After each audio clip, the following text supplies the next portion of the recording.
Assalamualaikum warahmatullahi wabarakatuh. Perkenalkan, nama saya Aulina Syamara dengan NPM akhir 013. Di sini saya akan menjelaskan jawaban untuk modul 5 dan 6 mata kuliah Lab Audit.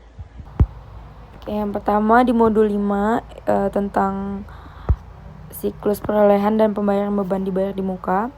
Yang pertama itu tentang sewa dibayar di muka. Yang A, sewa ruko di Jakarta pada PT Betawi Land untuk periode 1/11/2017 sampai 31 bulan 10 2018 sebesar 24 juta.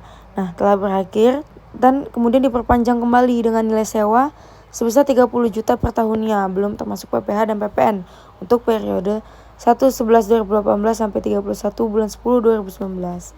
Dari hasil pemeriksaan, klien belum membayar kewajiban perpajakan untuk transaksi tersebut. Nah, kemudian kita akan menuliskan dulu untuk jurnal yang seharusnya jika pembayaran sewa dibayar di muka yang udah termasuk PPh dan PPN-nya, yaitu jurnalnya sewa dibayar di muka sebesar 30 juta dan PPN masukan sebesar 3 juta pada kas sebesar 30 juta dan utang PPh final pasal 4 ayat 2 sebesar 3 juta. Nah, untuk jurnal koreksinya, untuk perusahaan yang belum mencatat PPh dan PPN atas sewa kepada PT Betawi Land itu, kita jadi hanya untuk mencatat PPh dan PPN, yaitu jurnalnya PPN masukan sebesar 3 juta pada utang PPh final pasal 4 ayat 2 juga sebesar 3 juta. Itu untuk yang bagian A. Lalu untuk di bagian B, PT Sugus telah menandatangani kontrak sewa ruko di Mangga 2 dengan Bapak Haryo sebesar 20 juta tidak termasuk pajak untuk periode sewa 1 bulan 12 2018 sampai 30 bulan 11 2019. Dari hasil pemeriksaan, klien telah membayar sewa tersebut dan pajak belum dilakukan pembayaran. Jadi kliennya itu udah membayar sewa tapi belum melakukan pembayaran pajak. Nah, untuk jurnal yang seharusnya dibuat saat pembayaran itu seperti ini: sewa dibayar di muka 20 juta di debit pada kas sebesar 18 juta dan utang PPh final pasal 4 ayat 2 sebesar 2 juta di kredit.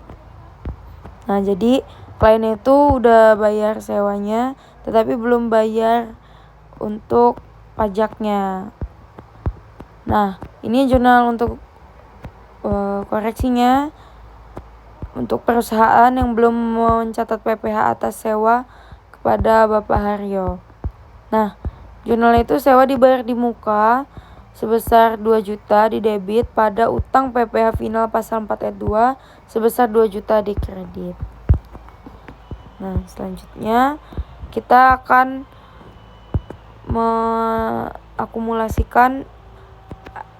mengakumulasikan yang tadi itu. Yang pertama ada sewa kepada PT Betawi Land, nilai sewanya tadi 30 juta, periodenya di periode 1 bulan 11 2018 sampai 31 bulan 10 2019. Itu tadi beban sewanya itu rumusnya ini karena di bulan 11, jadi kalau di bulan 11 itu berarti 2 bulan, jadi 2/12 dikali dengan nilai sewanya 30 juta, jadi menghasilkan beban sewa 5 juta. Lalu untuk yang kedua itu sewa kepada Bapak Haryo itu periodenya di 1 bulan 12, jadi hanya 1 bulan. Jadi rumusnya 1/12 dikali dengan nilai sewanya yaitu 22 juta menghasilkan 1.833.000 rupiah. Nah, jadi setelah ditotal beban sewanya itu ada 6.833.333 rupiah untuk beban sewanya. Lalu untuk jurnalnya itu perusahaan belum mencatat beban sewa 2018 sebesar tadi. Beban sewa sebesar 6.833.333 rupiah pada sewa dibayar di muka sebesar 6.833.333 rupiah. Lalu selanjutnya kita akan menghitung asuransi dibayar di muka. Nah, di sini ada bangunan, perabotan, kendaraan motor, persediaan. Di sini ada premi yang harus dibayar, premi yang dibayar, dan periodenya. Lalu kita langsung ke kertas kerjanya. Yang pertama itu untuk bangunan. Di periodenya itu di 1 bulan 4 2017. Nah, karena di bulan 4 berarti dia itu 9 bulan. Nah, jadi rumusnya itu 9/12 dikali dengan premi yang harus dibayar sebesar 15 juta. Sehingga menghasilkan beban asuransi 11.250.000 rupiah. Nah, ini kertas kerja ini untuk kita menghitung berapa beban yang menjadi beban di 2018-nya, beban asuransinya. Nah, selanjutnya yang kedua itu ada perabot dan peralatan kantor. Periodenya sama juga di bulan 4 berarti 9 bulan, yaitu rumusnya 9/12 dikali dengan premi yang dibayar 1.200.000 sehingga menghasilkan 900.000 rupiah. Selanjutnya yang ketiga itu kendaraan bermotor. Nah, kendaraan bermotor ini di bulan 6 berarti 7 bulan. Rumusnya itu 7/12 dikali 3 juta sehingga menghasilkan 1.750.000. Lalu yang terakhir itu ada persediaan, dia itu di periode di bulan 7 sehingga rumusnya itu 6/12 dikali dengan 10.800.000 rupiah sehingga menghasilkan 5.400.000 rupiah. Lalu ditotalkan beban asuransinya selama 2018 yaitu 19.300.000 rupiah. Lalu kita buatkan jurnal untuk mencatat asuransi tahun 2018, yaitu beban asuransi sebesar 19.300.000 rupiah pada asuransi dibayar di muka 19.300.000 rupiah. Lalu selanjutnya kita akan menghitung untuk PPh dibayar di mukanya. Nah, ini untuk tanggal dan jumlahnya itu ada di soal. Seperti contoh ini di Januari tanggal 6 bulan 2 2018 sebesar 54.250.000 rupiah. Maka tulis di totalnya 54.250.000 rupiah. Yang kedua Februari tanggal sekian dan setorannya itu 44 juta itu ada di soal. Nah, untuk totalnya ini diakumulasikan dengan yang bulan Januari tadi. Jadi totalnya tadi 54.250.000 rupiah ditambah dengan 44 juta tadi sehingga jumlahnya 98.250.000 rupiah untuk totalnya di bulan Februari.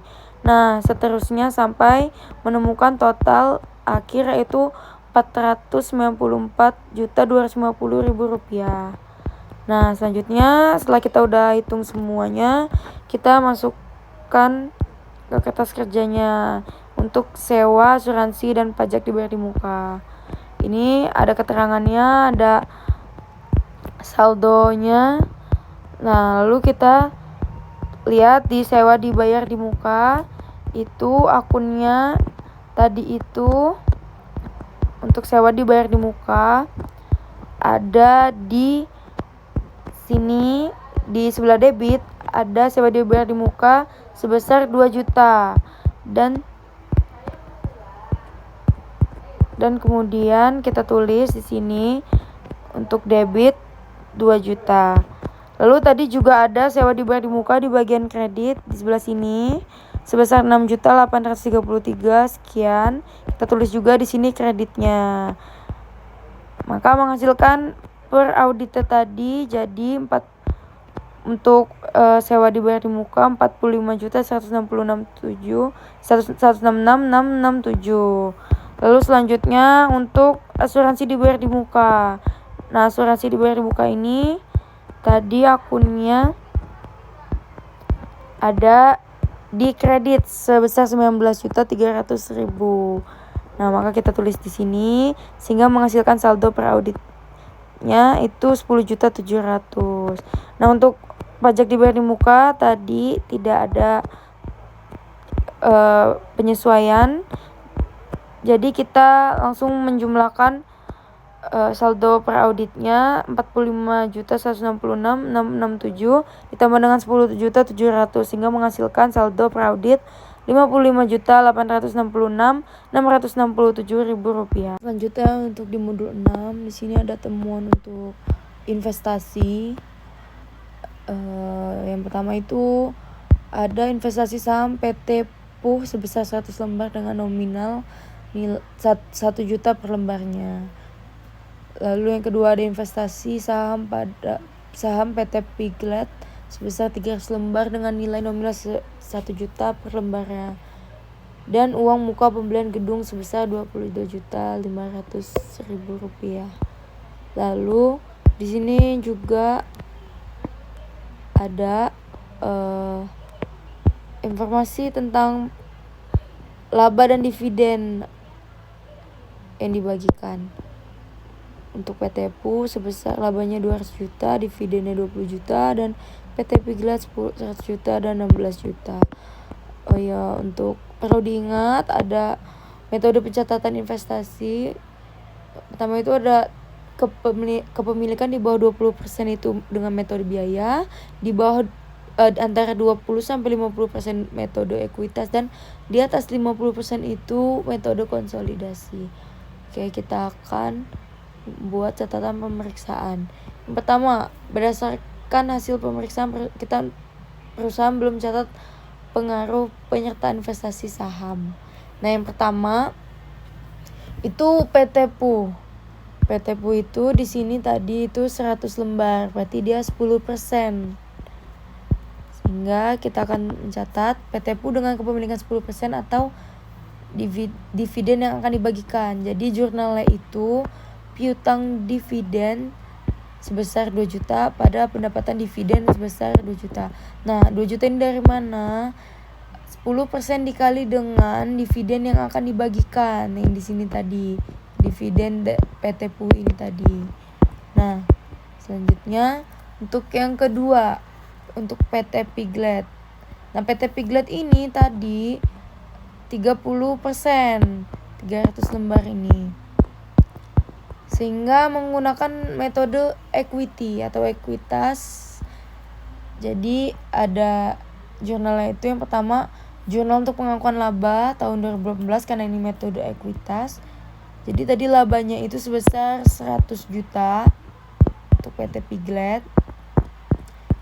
Jadi 30% dikali 100 juta. Nah, jurnalnya investasi pada PT Piglet sebesar 30 juta pada pendapatan dividen 30 juta. Lalu selanjutnya untuk yang dividennya yaitu piutang dividen 4.800.000 pada investasi pada PT Piglet 4.800.000. Nah, 4.800.000 ini dari mana? Yaitu dari 30% dikali dengan laba dividen 16 juta ini. Lalu selanjutnya akan kita masukkan ke kertas kerja. Nah, di sini sudah ada investasi PT PU, PT Piglet dan pembayaran di muka, ada saldo per kliennya juga. Lalu untuk investasi di PT PU itu tidak terpengaruh, tidak ada penyesuaian. Lalu selanjutnya investasi di PT Piglet itu kita lihat di pemeriksaan tadi ada di bagian debit sebesar 30 juta. Lalu kita tulis di sini sebesar 30 juta. Lalu kita lihat lagi ada di kredit sebesar 4.800.000. Kita tulis juga di kreditnya. Sehingga saldo per auditnya dan pembayaran di muka tidak ada penyesuaian juga. Jadi saldo per kreditnya untuk PT PU tetap 100 juta, PT Piglet 325.200.000 rupiah, dan pembayaran di muka tetap 22.500.000 rupiah. Sehingga totalnya itu 447.700.000 rupiah. Sekian penjelasan untuk modul 5 dan modul 6 dari saya. Terima kasih atas perhatiannya. Wassalamualaikum warahmatullahi wabarakatuh.